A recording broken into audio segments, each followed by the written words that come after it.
Hello, you guys. Welcome back to my channel. If you're new, just welcome. How are you?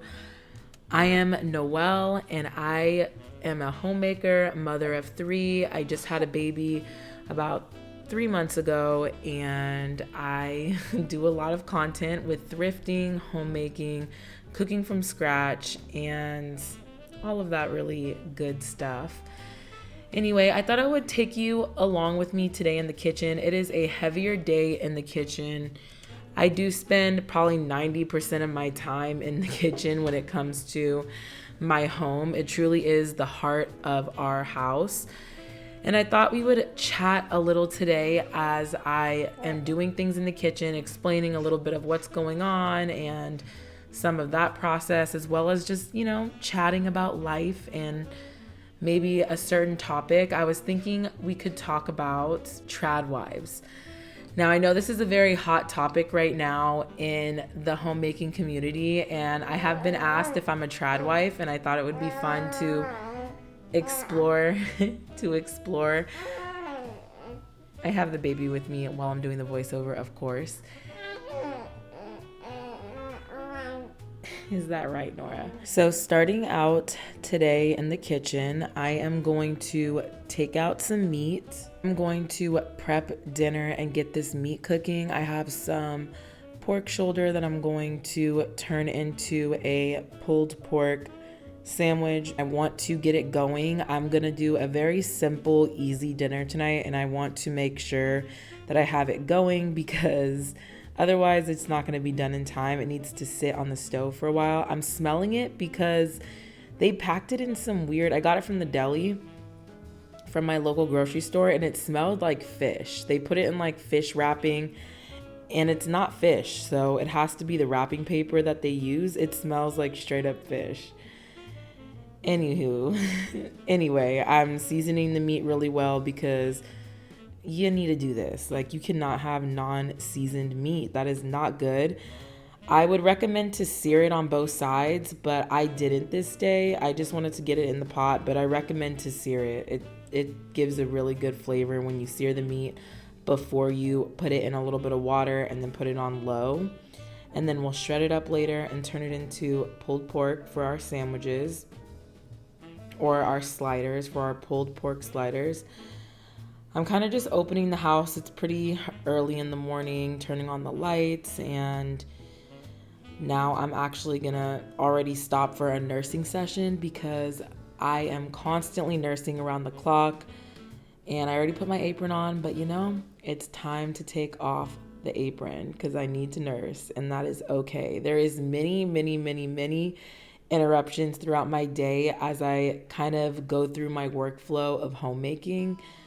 With the new baby, it has changed my everyday life for sure, and I'm enjoying it 100%. It is absolutely wonderful. However, it is challenging, but I'm soaking it in, you guys. Like, honestly, it's great. I love all these little breaks and interruptions that I get to have and nurse my baby and just hang out and then get back in the kitchen or do whatever I'm doing. I baby wear a lot, which is really great and really helps me get things done. But anyway, I thought we could chat a little bit about tradwives. Oh, before that though, I'm unbuttoning my dress and I'm trying to show you that this is a really good nursing friendly dress from Lullaby Club. And I'm going to do like a diaper change and all the mom things really quick. But I thought we could talk about tradwives. Like, I get asked this question from time to time, as well as there's a lot of talk going on about the traditional housewife is what tradwife stands for. And it's a whole conversation right now. I'm sure a lot of you guys have noticed. Do I consider myself a tradwife? In a sense, it's simply that, yes, we are a man and a woman. I'm a homemaker. I stay at home. I raise the kids. We homeschool. We are rooted in our belief in Jesus and all of that good stuff. But are we traditional? Oh, by the way, this is my easy bun recipe, and you can also make rolls with it. I'll leave the recipe down below. It's very simple. It's like my 30-minute roll recipe that I'm changing and turning the shape into a little bit of a larger bun. Therefore, they're buns this time, not rolls, but you can make really good rolls and they're very quick. Anyway, I'll leave the recipe down below. And yeah, so that's what I'm doing here, is making a double batch of rolls for the week. Well, not rolls, but buns. And I have a few different ways of making buns, but I wanted it to be really easy because I've got a lot going on with the new baby. So I wanted to keep it simple and do a quick recipe. So there you go. It'll be down below. And if I don't remember to put it down there, well, just remind me. So back to the tradwife thing.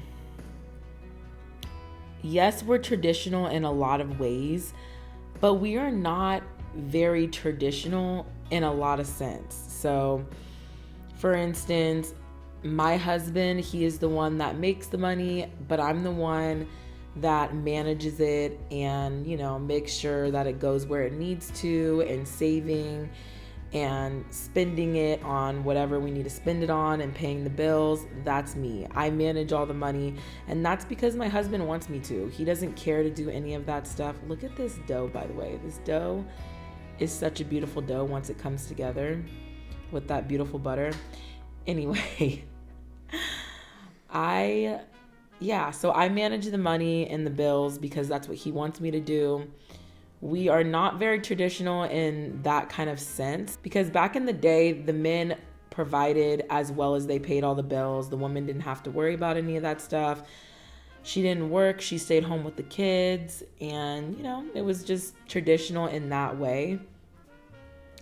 There's also a lot of talk about submitting to your husband right now, especially in the community of Christian homemakers. And I feel like that's a very interesting conversation, especially coming from a lot of these women that make content as well. And it's pretty clear in a lot of their households that they're the ones running their house, and it doesn't seem like they're in full submission to their husband.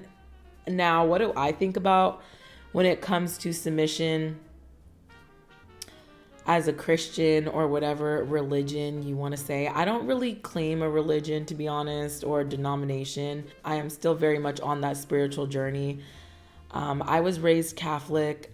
However, I'm not really sure what I consider myself now, besides just believing in God and Jesus and that he died for our sins on the cross. But yeah, we were trying these new popsicles that are really, really good from Costco. They're no artificial flavors and colors, and that's what we were just trying here. But yeah, bouncing back to the full submission to your husband, I don't know what I think about that. In our personal relationship, we are a team. So I don't fully submit to him, and, vice versa. I believe the Bible does say, I'm not here to quote the Bible because I'm still, very much on that spiritual journey, but it does say in the Bible that you're supposed to submit to your husband, but I'm not really sure what that really looks like in today's time. I don't really know. That whole thing is a little bit, I feel like, nuanced in a lot of different ways. First of all, you got to make sure you have the right partner, because a lot of women are talking about full submission and all of this. However, if you're in a toxic relationship or an unhealthy relationship, which a lot of women are nowadays, maybe you shouldn't be fully submitting to anybody. The way me and my husband work is we really do work as a team. He'll make suggestions. He'll check in with me. I'll ask him things, and we just go back and forth more like an equal partnership. And it's not just one person that fully submits. However, I do look at him as the head of household and leader of our home. But we definitely work as a team, and he is not making all the decisions for our house. That's just naturally the way it's been.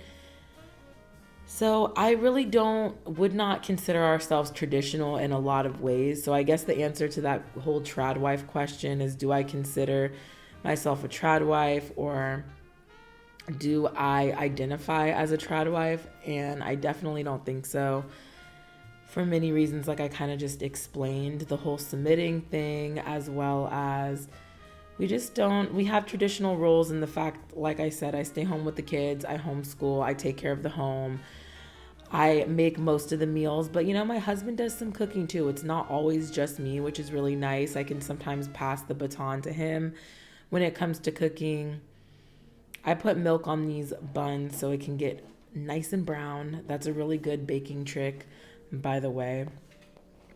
And yeah, so I don't feel like we're very traditional in that sense. So, however, I do think that we hold a lot of traditional values for sure. But, you know, in many ways, there's not going to be very many people that are super traditional, I feel like, in this day and age. I do make money on my channel, but it's not very much. It's just a few $100s every few months. It's nothing that can full on support us right now. But, you know, I don't make a ton of money from doing YouTube, but a lot of these women, a lot of content creators in the homemaking space do, and that's not considered traditional.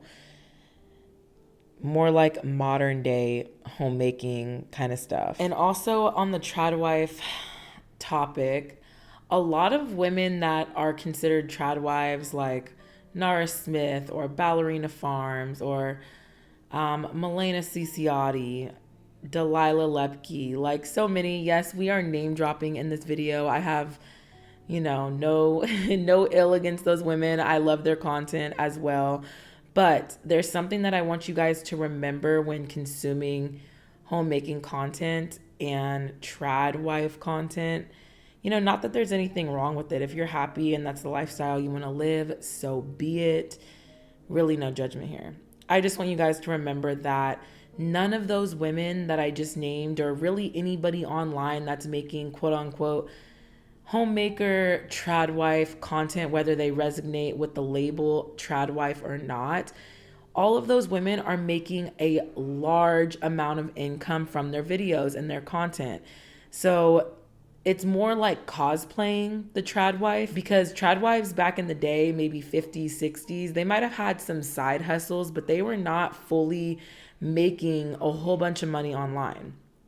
That is something that happens modern day, but a lot of these women are modern day housewives, and some of them kind of cosplay to be tradwives, which is fun. You know, they're doing their little aesthetic thing when it comes to the older outfits and all of that. But something to really remember is that they're making a lot of money. This is their job. Not saying that some of them wouldn't be doing the things that they're doing around their house or making whatever they're making. I'm just saying that keep in mind that it is content at the end of the day, and these women are making a lot of money. The traditional housewife thing that I feel like a lot of homemakers try to sell you as the viewer is not all, you know, peaches and roses. It's, you know, it's hard work for one, as well as you're not getting paid for it like these women are. So just keep that in mind, that it is content at the end of the day. The traditional housewife does not get paid for her labor.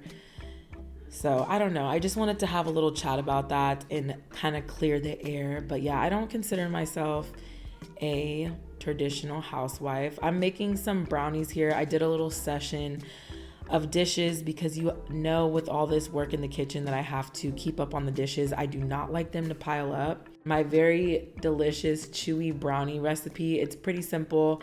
I'll try to leave the link down below as well with the bun recipe.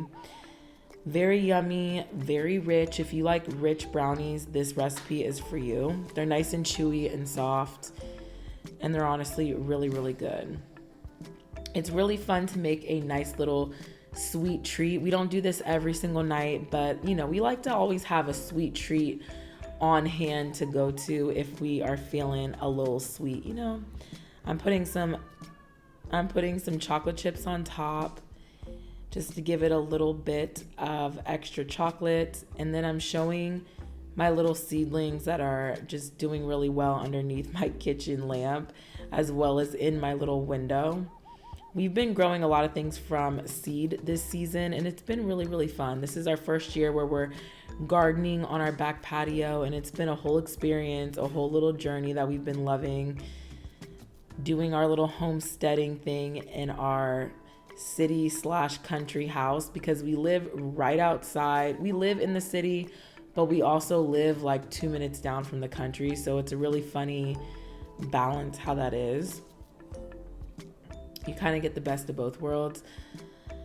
And now I'm just making myself a evening latte because I didn't have any coffee this morning. So I'm like, why not? While the brownies are baking, I am going to just make a little latte. There's nothing like a evening latte to start winding down and cooking dinner. I love all that. Just a nice, simple brown sugar latte. Actually, this is a torched brown sugar latte, or what you could call it is an infused. I'm putting the brown sugar on top of the espresso shot, and then I'm going to pull the shot. It is so, so good, you guys. It just gives a really nice sweetness and honestly a really nice mouthfeel and texture to the shot. I love when I do this. I often get asked on Instagram when I show my espresso machine if I like the Breville Barista Express machine, and I absolutely love it. I definitely think it was worth every penny. I use it almost daily. I also have the Smeg drip coffee machine, and I love that one as well. I get asked about both pretty often, and honestly, you guys, would buy them again. I love them so, so much. They're pretty easy to use once you get the hang of it. At least the Breville, you know, it's a process. It's a workflow and a skill to learn for sure. I'm throwing in that next set of buns because I need to get that in there. I'm making enough buns for the week. We're also going to have another meal later on this week that is going to go with buns as well. So I thought I would make a double batch. Why not? Work smarter, not harder is what I always say. I know it's corny, but it's very true. So if you're a homemaker, or, you know, even if you're just cooking for yourself, think about those kind of things. What can I already make while I'm in the kitchen for the week and just prepare for it? I love to meal prep. Just makes your life so easy. Here's my attempt at a very sad latte art. I am not good at latte art. The best thing I've ever done was a little heart, and that was still really rough, you guys. So latte art is not something that I'm really good at. And to be honest, it's not something I really care to learn anymore. At first I did, but I'm so busy with life going on around me that learning latte art is not really a priority.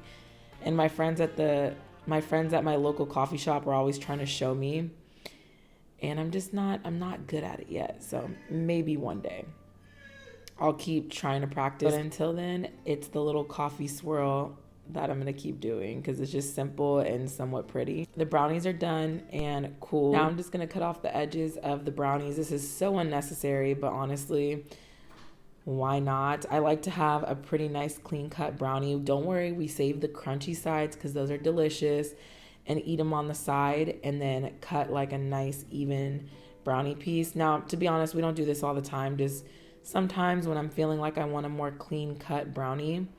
And then I also cut smaller pieces for the kids because giving them a whole brownie is not what I want to do. It's just too much sugar. So we'll give them like the edge piece and let them have a smaller brownie because they're very rich and they're not going to eat a whole piece anyway. And it's just too much sugar. These were absolutely delicious and I highly recommend to make them. They are very easy. All right, so turning over the kitchen to my husband, I cleaned the kitchen and let him make his potato wedges to go with dinner. He really wanted to make these, and I'm not going to stop him, of course. I highly encourage him to get into the kitchen. I do majority of the cooking, but he definitely does occasionally cook too, and I highly appreciate it and love it when he does. And there's many meals lately that we've been collaborating on where he'll make this and I'll make this. And I love that. And we just put it together and kind of cook side by side, or I'll cook in the morning, maybe if it's like buns or the meat, and he'll make, I don't know, the rice or whatever else to just kind of help me out.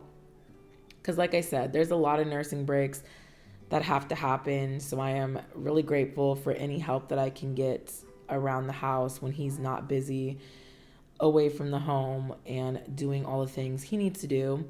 He's actually in school right now, so he's pretty busy. And so, you know, we do the best we can with working together. Making potato wedges is pretty simple. You do a nice flour seasoning combination, and then you dip them in an egg wash and then fry them. We are frying in coconut oil. This is not something we do all of the time, but when we do want to fry food, usually it's in coconut oil, which is a way healthier oil than canola or vegetable or sunflower oil. You really want to be careful with the kind of oil you're using to fry or really cook with in general. The only oils we cook with are olive oil and coconut oil. That's basically it. Or lard, which is really good. Animal fat, bacon grease, that kind of stuff is really good to cook with, versus those nasty seed oils that have forever chemicals in them. You do not want to use those. They're highly toxic, not good for your health, and all of that. Then he put them in a brown paper bag that he tore up so they could soak up all the excess oil. And these are delicious homemade wedges. If you haven't made them, homemade potato wedges, highly recommends. And now I'm just shredding up the pork and getting that going so we can make our pulled pork. Now, you guys saw me earlier make a coleslaw, and I highly don't recommend that recipe, so I probably won't be sharing that. If you have a good coleslaw recipe, let me know down below. I'm not a huge fan of coleslaw, but we didn't like the coleslaw recipe. I got it off of Pinterest, and it just wasn't very good. My husband didn't like it that much, so we ended up just eating the pulled pork sandwiches without the coleslaw. But if you have a good one, leave it down below. I would absolutely love that. But yeah, I'm just tearing up and shredding up this meat right now and gonna put a good combination of sauces in it to make it nice and yummy for that pulled pork sandwich. For the pulled pork sauce, I'm just gonna do lots of barbecue sauce, some Worcestershire sauce, and some ketchup, and mix it all together with some salt and pepper. And I think I added a few other seasonings. Kept it really simple. I ended up doing another serving of this sauce, so I did 2 of these, exactly what I'm doing right now.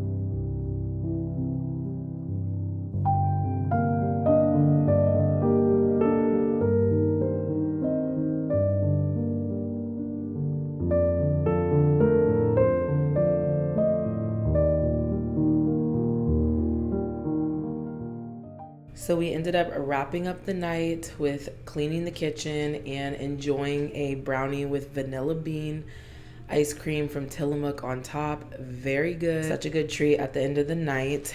But thank you guys so much for watching, and I hope you took something away from this video. If nothing, just enjoyed the visuals of me cooking and just, you know, kind of puttering around in my kitchen. Thank you guys for watching, and I will see you guys in the next one. Bye.